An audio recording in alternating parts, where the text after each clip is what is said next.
This is Rise. Let's lock in with the goal of changing one life at a time. Yours. Together, let us rise up, inspire, strengthen, and elevate our minds. It's time to rise on the voice of Nassau Community College, 90.3 WHPC. Hello, my name is Dr. Saran Heron, and welcome to Rise. Today we're going to talk about addictions, codependency, and how to overcome and not let that define you and rise above it. Dr. Saran Michaud is a clinical psychologist who has worked in the field of addiction, recovery, and codependency for over 30 years. She began her career at a well-known psychiatric hospital outside of Boston and helped create the rehab program for a new residential center. Dr. Saran brings her experience, education, expertise to working with people and groups who struggle with difficult relationships and addiction. She is known for her sense of humor and direct approach to treatment. Dr. Saran Michaud is the author of the book CoCrazy, One Psychologist Recovery from Codependency and Addiction, Memoir, and Manual to Freedom. She was New York City Big Book winner in 2022, and which is just one of her awards she has won. Her latest adventure is co-hosting her YouTube channel, Leaving Crazy Town, with her friend Finn, who is an attorney. She is here today to share her journey as a psychologist, provide expert advice, and talk about her journey to being sober. We will examine the importance of creating successful relationships, how to live your best life, explore how to find peace, and experience joy again and rise above addictions. Dr. Saran, welcome to Rise here on the voice of Nassau Community College, 90.3 WHPC. Hi, Dr. Sarah. Really great to be here. Thank you so much for inviting me. I love the title of the show. My pleasure. So warm welcome to the program. You have been a psychologist for 3 decades. That's a long time. Why did you pick this profession, and what college did you attend? It's interesting. I went to UMass Boston, and the reason I went to UMass Boston is because when I went to college, I was 26 years old. So right. UMass Boston was known to be an open campus for people returning to college. Mm-hmm. So it was a great fit for me. And I became a psychologist. It seems like I've always been interested in people. I've always wanted to help people. Mm-hmm. I've always wanted to help people who've suffered. I mean, even as a kid, I was thinking my grandparents, the kids inherited a tiny amount of money when my grandparents died. And I remembered adopting an overseas child from Thailand behind my parents' back. And they found out. And I was probably 12 years old. So I really have always wanted to help people. It's just in my DNA. Absolutely. I could agree with you on that because there's just certain things that you're just called to do. Now, you've helped created programs at a residential center. Share with us a little about the program that you created for individuals. Right. Well, when I got out of graduate school, I went to graduate school in San Diego, and I landed a job at a well-known psychiatric hospital around here in Boston called McLean Hospital. It's really well-known. And they were opening a new residential center for dual diagnosis for addiction and people with mental illness. So when I got here, they hadn't opened it yet. So I trained at the hospital for about 6 months, and then they finally opened it. And we were just told to create the program. Right. And so it was a lot of sitting around with my colleagues, talking about what groups we were going to do, relapse prevention, and, groups for living skills and mental health and all kinds of things. I mean, I remember when it opened and we had one patient in a group. So, and now it's very well known and filled up most of the time. So I can imagine. Now, it's important for us, of course, we're going to talk about addiction and how you help individuals overcome addiction and codependency. Speak to us a little bit about that. Yeah, it's a huge question, Dr. Sarah. I mean, addiction is very tricky because it's one of the few illnesses that tells you you don't have it. The quintessential component of addiction is denial. It's denial. It's rationalizing. Oh, if I didn't have that husband, I wouldn't drink, or that boss, I wouldn't drink. It's minimizing. I don't drink that much. I only have drink on weekends. So it's really a cognitive, it's a mental illness. It's very tricky. So one of the tools that they use in addiction recovery to help people kind of see the truth, especially in interventions, is what we call sticking to the facts. So we have people really not talk about their feelings necessarily, but literally, how much do you drink on a daily basis? Right. What is it doing to your life? What does your family think about it? So interventions are really done with families to tell their family members how they're affecting them, because otherwise they'll just squirm their way out of it. Because very often in addiction, right? Yes, we talk about it, and they're often victims. Yes. When I was drinking and using, everything was everybody else's fault. And when someone gets sober, they have to literally take responsibility for their lives. And most people don't want to do that. We do blaming. Is that if it's appropriate to say that we blame others? Now, what is the most important question you believe one has to ask themselves in terms of finally saying, listen, I want to change, like you say, step out of that denial and kind of admit that I do have a problem and I do need help? It's interesting because usually what happens is other people in their lives will set a limit with them. So say someone's married to an addict, the partner may say, look, you need to get sober or else I'm going to move out or whatever. So very often their relationships are imploding. When it's done from the person's point of view, the one with the addiction, usually the question is, do I want to keep suffering? They have what's called an internal crisis. Right. Do I want to continue to feel this bad? The problem with that is very often addicts and alcoholics think it is everything else but the addiction. So it's much easier to think it's my marriage or my job or, some outside issue rather than, wow, if you just put the addiction down, actually all those things will improve. Now, you and I know support groups are very, very important for one to be successful in overcoming these addictions and issues and problems that they may be experiencing. Like you said, first you want to acknowledge that you do have a problem instead of blaming some. How important is that for those individuals who you have seen, you have worked with them and they're suffering Yes. from these problems? How important is this support group, would you say? Well, it's super helpful because there's a saying in the halls of Alcoholics Anonymous, which is, my disease wants to get me alone. Mm-hmm. And the problem is when we're alone, our minds will start talking to us. Yes. And that's not just with addiction. I'm Right. sure with other Yes. problems, depression or anxiety.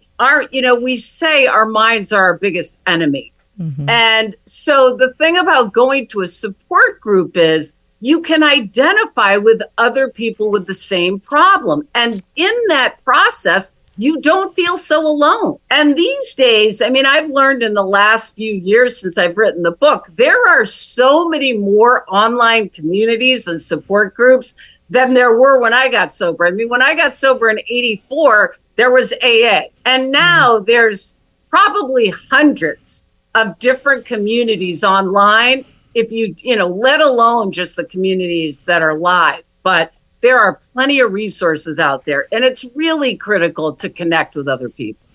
Now you've had your own experience with your own addiction, and as you mentioned in 1984, bring us back to that moment in time in your life. What was kind of going on? How did you end up in this situation, in this position? Yeah, that was definitely when I hit what we call a bottom, when I just couldn't take it anymore.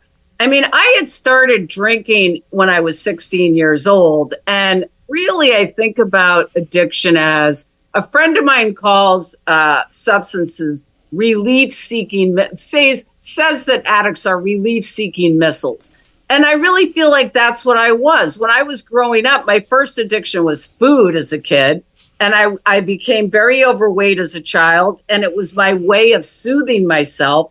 And then when I became a teenager, and this is pretty common, then I picked up alcohol, and that seemed to work for a while. And then that stopped working. So I had to pick up drugs. It's like it kept progressing and getting worse and worse and worse.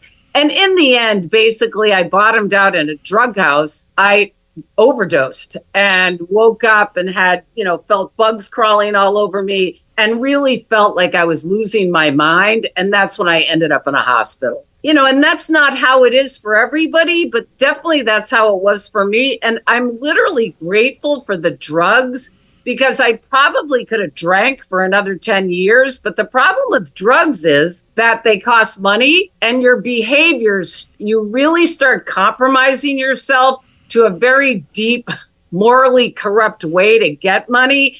And usually the law gets involved. So drugs can take you down pretty quickly. So I'm very grateful for that. That was when I was 24 years old. I know some of your audience are college age. Yes. And yes, it can happen to any of us. And I just interviewed someone on my YouTube channel who was a college kid. And if anybody's looking to hear his experience, he talks about how his addiction escalated while he was at UMass Amherst because he didn't feel like he belonged. He was trying to find a place to belong, and he felt very alone. And it was really tough for him those first couple of years at college. You are listening to Rise on the Voice of Nassau Community College 90.3 WHPC. My name is Dr. Saran Heron, and today we're talking with Dr. Sarah Michaud, who is a clinical psychologist who's worked in the field of addiction recovery, codependency for over 30 years. She began her career at a well-known psychiatric hospital outside of Boston and helped create the rehab program for a new residential center. Dr. Sarah brings her expertise, education, expertise to working with people and groups who struggle with difficult relationships, addiction. She's known for her sense of humor and direct approach to treatment. Dr. Sarah is the author of the book CoCrazy, One Psychologist's Recovery from Codependency and Addiction, Memoir, and Manual to Freedom. She was New York City Big Book winner in 2022, which is just one of her awards she has won. Her latest adventure is co-hosting the YouTube channel Leaving Crazy Town with her friend Finn, who is an attorney. She is here today to share her journey as a psychologist, provide expert advice, talk about her own journey to being sober. We will examine the importance of creating successful relationships, how to live your best life, explore how to find peace, and experience joy again and rise above addictions. Now, Dr. Sarah, as we've been talking, and you briefly mentioned about your own struggles, and not only did you have your own experience, but you got married as well, and then you had challenges with addiction again. So speak to us a little bit about that. Right. I mean, this is a common issue. I ended up marrying someone in recovery. He had about 15 years of recovery when I married him, and then ended up having a surgery. And I know your audience has heard this a million times, where suddenly pain pills get on board. And then the next thing, over time, he ended up relapsing. And here I was, an expert in addiction and codependency, had seen 30 patients a week. Right. I'm in sobriety myself. I just celebrated 40 years of recovery. Congratulations. And I'm struggling with a partner who's relapsing. And I thought to myself, if I think it's hard and I'm struggling, then I need to share what I've learned and help other people, because it is a hard thing to navigate. When you have such strong feelings for someone you love, and it's very counterintuitive. I say helping is hurting, because very often we try to fix or save our partner, and really it's about saving ourselves first. So yes, I have had that experience, Sarah. Right. Now, those who are listening may think, well, you're strong, and you and I know this is obviously cannot be an easy journey. But for those that may be listening who may be having these issues, or maybe at that point, like you said, of they have a problem, what are some of the things that gave you strength on those days when you felt either for yourself and for your situation that you felt like you were back to that point again, what gave you strength to continue to just, rise above all of that? Right. I mean, there's so many things. I mean, I have a loving higher power. I have a relationship with a God.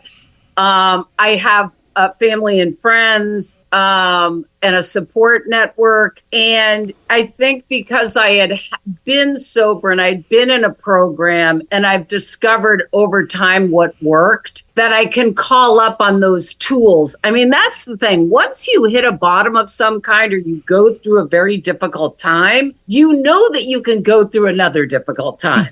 I mean, there are so many great tools that I learned just over programs, just sayings like this too shall pass, right? Let go and let God, one day at a time. I mean, all these kind of, simple sayings, know that you can get through it. And also witnessing my patients and people I've known over tons of years of being sober, seeing people get through deaths of children, deaths of husbands, cancer. I mean, you've seen people get through these huge deals. And I think when you witness that, anyone can get through it. I agree with you.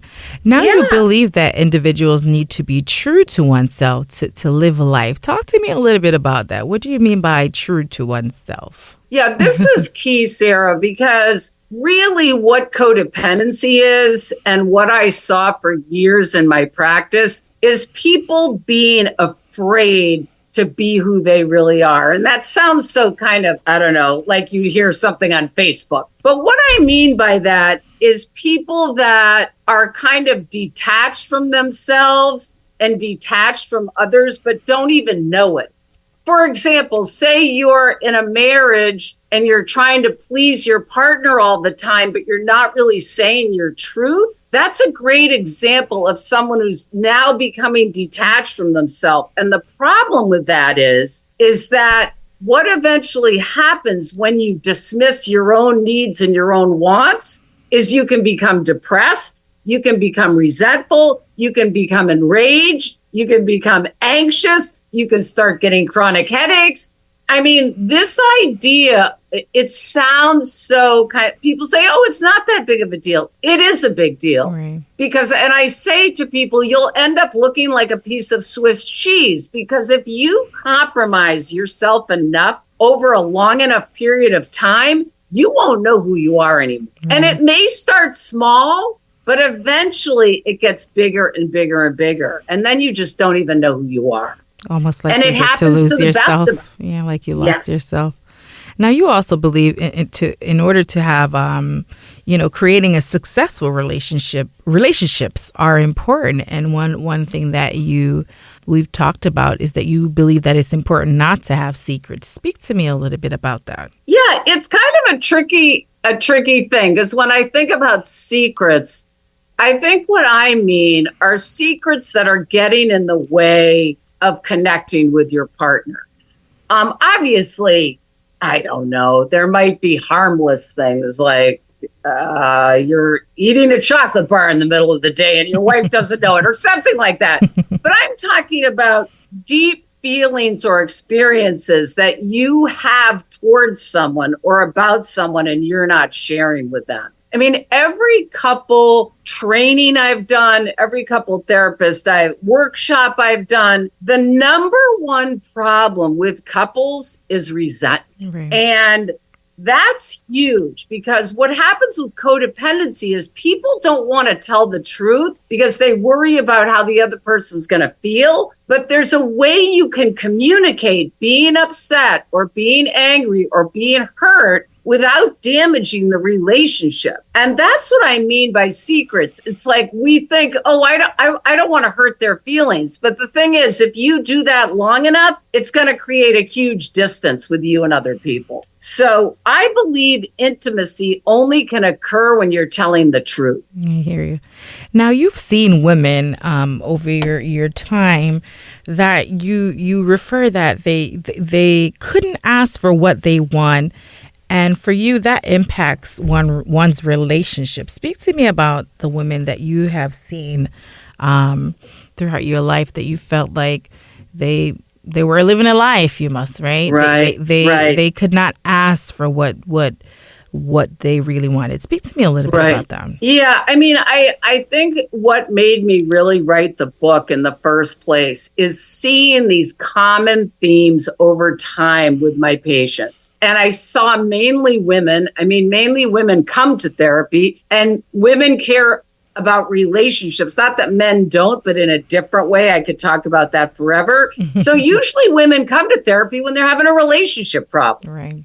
And the two themes that I discovered over time, number one, they have a problem speaking up and speaking their truth. No matter how successful they are in their work world or in their, professions or families, speaking up and saying the truth to people that are close to them, really difficult. Number two is they had a very hard time setting boundaries. Again, that involves speaking up. So they're really very similar things. And what was discovered, and we may get to this in a further question, is what is underlying that is fear. And fear is an operating principle with addiction and codependency, underlying fears. And we all have them. Some people end up doing addictions because of it. Some people end up getting married 5 times because of it. Some people end up codependent. It may manifest in different ways, but we're all afraid. Human beings have fear. And it's how we use it or identify it or try to escape from it that really matters. You are listening to Rise on the voice of Nassau Community College 90.3. My WHPC. My name is Dr. Saran Heron, and today we're talking to Dr. Saran Michaud, who is a clinical psychologist who has worked in the field of addiction recovery and codependency for over 30 years. She began her career at a well-known psychiatric hospital outside of Boston and helped create a rehab program for a new residential center. Dr. Sarah brings her experience, education, expertise to working with people and groups who struggle with difficult relationships and addiction. She is known for her sense of humor and direct approach to treatment. Dr. Sarah is the author of the book CoCrazy, One Psychologist's Recovery from Codependency and Addiction Memoir, and Manual to Freedom. She was New York City Big Book winner in 2022, which is just one of her awards she has won. Her latest adventure is co-hosting the YouTube channel Leaving Crazy Town with her friend Finn, who is an attorney. She is here today to share her journey as a psychologist, provide expert advice, and talk about her own journey to be sober. We'll examine the importance of creating successful relationships, how to live your best life, explore how to find peace and experience joy again, and rise above all addictions. Now, Dr. Sarah, as we've been talking and you started to talk about boundaries, I just want to get into like parents and boundaries. Like you believe that, parents should allow children to have their own experience. If you could just expand on that a little bit.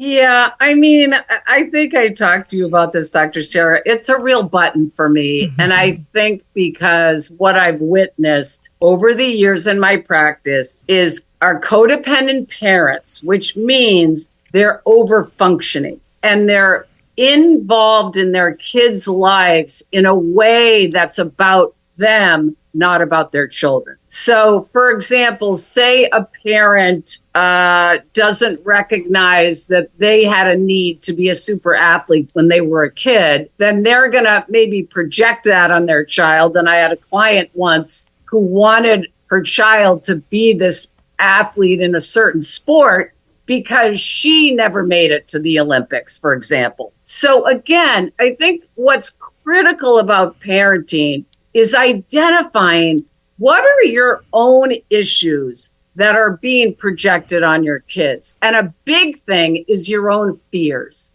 So if you have a fear, say, of your kid not going to a certain college, which I've seen for years, then the parent's going to be hyper vigilant, controlling their homework, helping with their homework, on them all the time, rather than letting them have a failure, say in 8th or 9th grade, when it's not going to affect the future college application. Let them have some failures and experiences and consequences young, so that when they realize, oh, this is a consequence to my behavior, they don't think someone's going to swoop in and save them. I mean, the thing is, kids need to build self-esteem, and you don't build self-esteem by having a parent do your homework for you. It just doesn't happen. So it's really, really helpful to let them have their consequence and have the parents pull back and let them feel good about what they're doing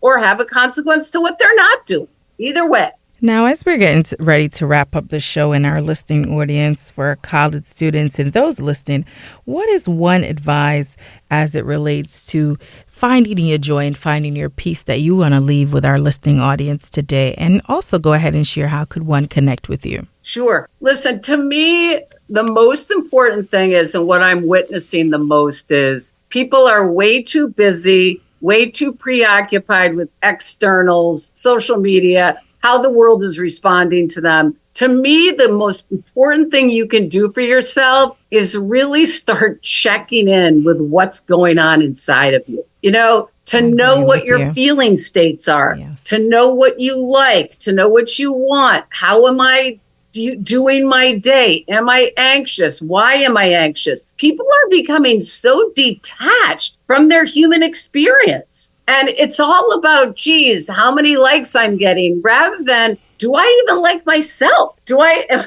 know what I mean? What are my choices? That to me is so critical. Having some quiet time, having some meditation time, having connections with people that can really be honest with you. Those are all super important, Sarah. Now, thank you for being here, Dr. Sarah. It's important to recognize that at times you may find yourself in a position that you're suffering from a problem. Just know, no matter how difficult it may seem, help is available to you even today. Don't be ashamed. Don't ignore it. But know that someone has been in your shoes and you too can get back your life. Live in peace and have true joy. Change your behavior. Get the results. Be true to yourself and know we're cheering for you. You heard Dr. Sarah's personal story, and so be encouraged today that you too can overcome and rise above your problems. Thank you for listening to this week's edition of Rise, available wherever you listen to podcasts, and always right here on the voice of Nassau Community College, 90.3 WHPC.